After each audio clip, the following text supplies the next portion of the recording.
Hi, this is a requested video from request came from my sister Ines, and I'm going to be talking about the top 5 reasons why the Taino people and culture was not even close to exterminated in the 10 years after the Spanish invasion of 1492.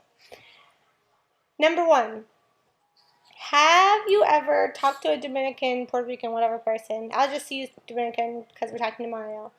Have you ever talked to a Jamaican person and wondered what they were talking about? Because the way that they talk and the words that they use are different.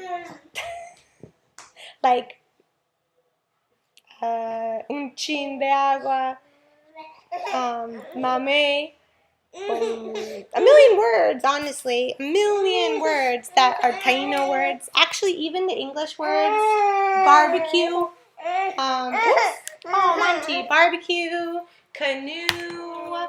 All these words are Taino words. Do you think that those words are going to get incorporated into the language in 10 years? No. And last to 2015? No. So there's a long...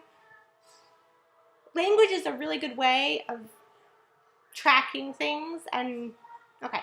2, DNA-wise, it's been proven that there's loads of Taino blood, Amerindian DNA, mitochondrial DNA in especially Puerto Rico, but also Dominican Republic, a lot. I've heard different figures. I've heard from 15 to 50%. Oops. So you get tons of that. Sure, in the 10 years, it could have killed a lot of people with disease, war, starvation, etc., with a tumultuous time. But you're not gonna get a bunch of Spanish guys showing up and they don't take wives and keep those wives and keep their kids and etc. So the mitochondrial DNA, you probably know, it comes from the mom. So yeah, you got that whole kind of thing going on.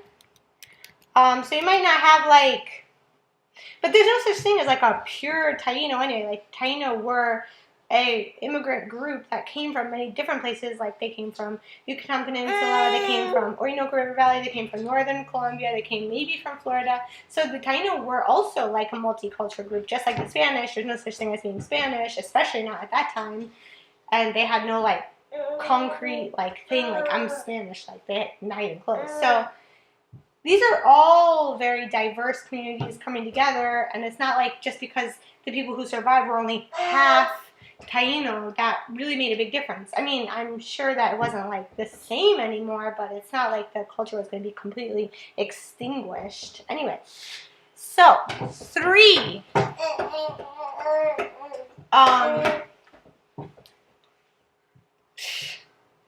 Also, talking about the fact that they came from all these different places, imagine that you're on an island and you are a maritime society. In other words, you're not a sedentary society, you're a semi-sedentary society. I mean, you have a center, but you're used to trading. Like Columbus's diaries are full of instances of seeing Indian boats going in between Dominican Republic and Mexico, down, all over the place. So it's like, these people could have just left. And people probably did leave. And some people probably stayed there and fought and whatever.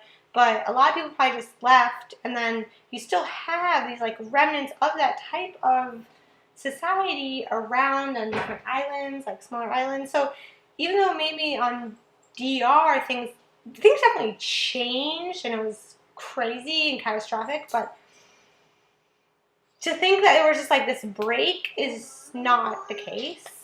And I think the reason why a lot of people want to deny some kind of indigenous heritage is very political, and it's kind of like here, similar type of thing where people don't want to, I'm actually doing the DNA test because I'm interested in this, because I think there's a lot of conversation right now about how people think they're like native and they're not. There's like a Slate article about people thinking they're Cherokee and they're not really. But I'm like, no. I read on 23andMe website that actually 1 in 20 African Americans in the United States have indigenous DNA. So it's like, it's very, there's a lot going on. But, so yeah, the reason why people think that is political and not based in just like, but there are so many cultural and scientific reasons to believe that there was not a full-on extermination, which is just insane. I mean, I'm reading this on an article on Smithsonian.com. It's like talking about how in Jose Marti, like Cuban independence leader, he has Indians in his war diary. I mean, this is only 100 years ago, basically. We have archaeologists in 1915, 1919 finding natives in eastern Cuba. Like, this is in Cuba, so again, the three main islands of Spanish contact were Cuba, Dominican Republic, and Puerto Rico, because those were the biggest centers for Tainos civilization. Like, they estimate even up to like 3 million people. So that's like less than Santo Domingo today, but spread out over 3 islands. I mean, it's not like crazy huge cities, but it is a lot of people. And to think that many people died in 10 years, like with like a few random Spanish people, I mean, like sure, disease, etc., but still, no. So that's, sorry that this video is janky, but I tried to make it not janky and it just didn't work. I wanna retort. Okay. Hi everybody.